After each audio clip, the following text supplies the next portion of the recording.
Hello, I'm Ray Graham, welcoming you to Origins, with videos that tell you where stuff came from.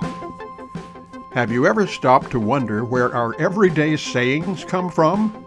Expressions like, "a bird in the hand is worth two in the bush," or, "don't cry over spilled milk." They sound very ordinary today, but each one carries a story from history, shaped by the wisdom, humor, and struggles of those who came before us. Let's explore the fascinating origins behind some of the world's most famous sayings. A stitch in time saves nine. This proverb first appeared in the early 18th century.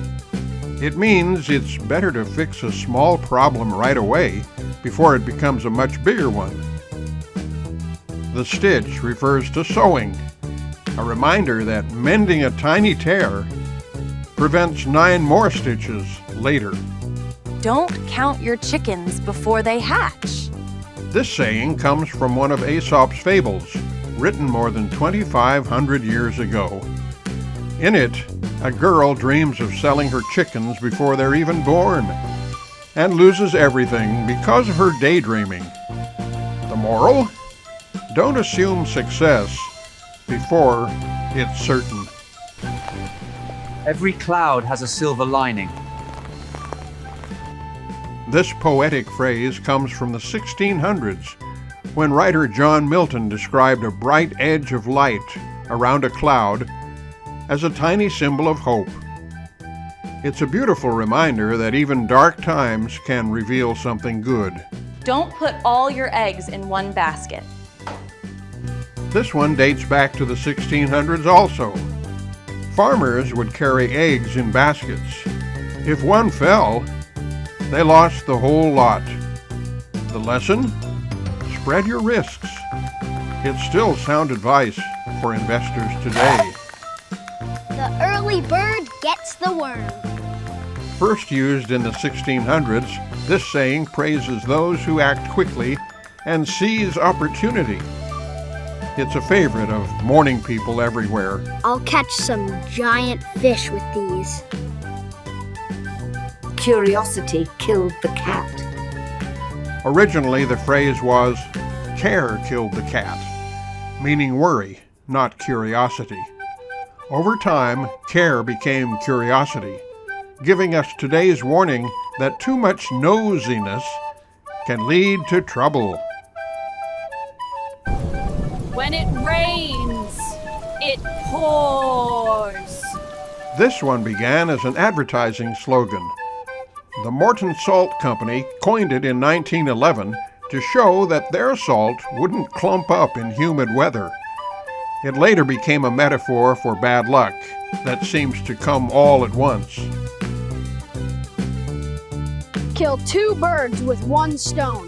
This expression goes back again to the 1600s and originally referred to efficiency, doing 2 things at once. Today it's used whenever we multitask. The grass is always greener on the other side of the fence. This idea appears in poetry from the 1800s. It captures human nature perfectly. We always think someone else's situation looks better until we're standing there ourselves.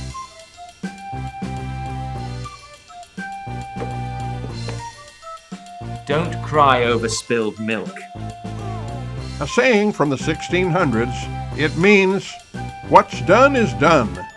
You can't unspill milk, or put toothpaste back in the tube, or undo a past mistake.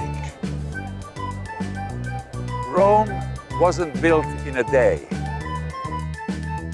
Dating back to medieval France, this reminds us that great things, like the city of Rome, take time and patience to achieve. Actions speak louder than words. This phrase became popular in the 1700s. It emphasizes that deeds reveal character far more than promises do. Strike while the iron is hot. Born from blacksmithing, it urges us to act when opportunity is at its peak. because once the iron cools, it's too late to shape. The pen is mightier than the sword. Coined in 1839 by playwright Edward Bulwer Lytton, it celebrates the power of words and ideas over violence and force. Woo! This happens once in a blue moon. A blue moon is the rare second full moon in a single month. It happens only every few years, so the phrase came to mean hardly ever. A bird in the hand is worth two in the bush. This is an old hunting proverb, meaning it's wiser to keep what you have than to chase after uncertain rewards. Better to accept a price right now than hope for a bigger price in the future. It's been traced back to medieval falconry. All that glitters isn't gold. This one comes from Shakespeare's The Merchant of Venice. It warns that appearances can deceive. What looks valuable may not be real treasure. But that's only the beginning. Our language is filled with colorful expressions, some ancient, some surprisingly modern, that reveal how people once lived, worked, and thought. Let's discover 15 more. You are very black. This phrase appeared in the 1600s. It pokes fun at hypocrisy. One person accusing another of a fault they share themselves. Your yard is a mess. Clean it up. Ah. In those days, both pots and kettles were made of cast iron and blackened by fire. Don't let the cat out of the bag. In medieval markets, shady sellers sometimes sold a pig in a poke, a bag that supposedly contained a piglet. Here is your pig. But actually held a cat.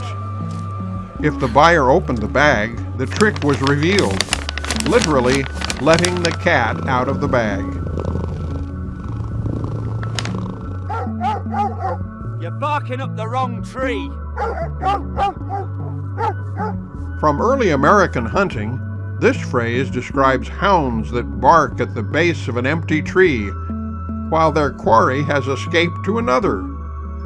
Today it means pursuing a false lead. This expression dates back to the 1700s and warns against turning on those who support or help you. An image that makes perfect sense when you picture a dog snapping at its master. Don't bite the hand that feeds you.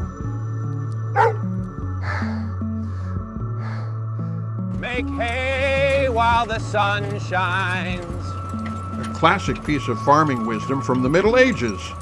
Farmers had to dry hay during sunny weather. Waste a day and you might lose the whole crop. It's still a perfect metaphor for taking opportunity when it comes. The proof is in the pudding. Originally, the proof of the pudding is in the eating. This saying comes from Old English cooking. It means the true value of something can only be tested by experience, not appearance. Out of the frying pan and into the fire. Dating from the 1500s, it describes escaping one problem only to land in a worse one. A bit like jumping from a hot pan into blazing flames. Let sleeping dogs lie. From the 1300s, this saying advises against stirring up old conflicts. Once the dogs of trouble are asleep, best to leave them that way. The whole 9 yards. I gave him the whole 9 yards. It likely comes from World War II pilots whose machine gun belts were 9 yards long. To give the whole 9 yards meant to fire everything you had. Total effort. Oh no! The cat of nine tails. Sailors once feared punishment with the cat of 9 tails, a whip used in the British Navy. A speechless sailor might be teased, Cat got your tongue? and the phrase stuck.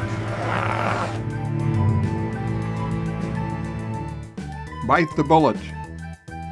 In old battlefield medicine, soldiers literally bit on a bullet during surgery to endure pain before anesthesia was invented. Today, it means facing something unpleasant with courage. Break the ice. This comes from the days of sailing ships. When rivers froze, smaller vessels would break the ice to clear the way for the others. The expression came to mean easing tension and getting things started. Go in and break the ice. All right, everyone, let's get this party started. The ball is in your court. This one comes from tennis.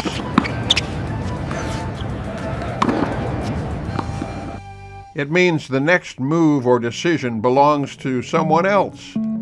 A neat metaphor from sport to life.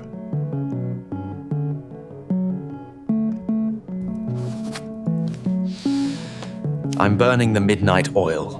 Before electric lights, people worked late by lamplight, burning oil into the night. The phrase now honors anyone who studies or works long past bedtime.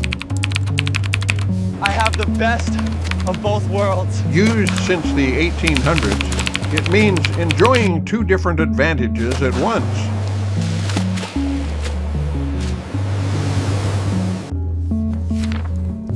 I'm turning over a new leaf. In medieval times, the pages of a book were called leaves. Turning over a new one meant starting a fresh page, and symbolically, a fresh start in life.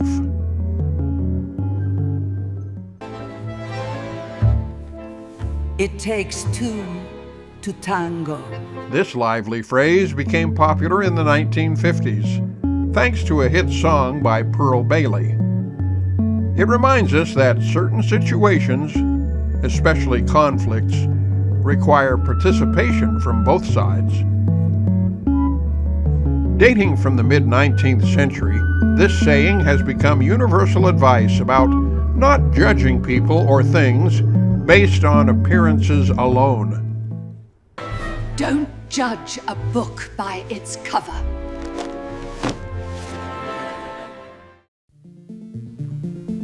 From the forge and the farm to Shakespeare's stage and the modern world, these sayings connect us to the lives and imaginations of people long gone. Our language is a living history, one that continues to grow and evolve, and reminds us how much wisdom is hidden in simple words. I'm Ray Graham, and this has been The Origin of Famous Sayings. If you enjoyed this episode through time and language, please subscribe and join us next time for another edition of Origin.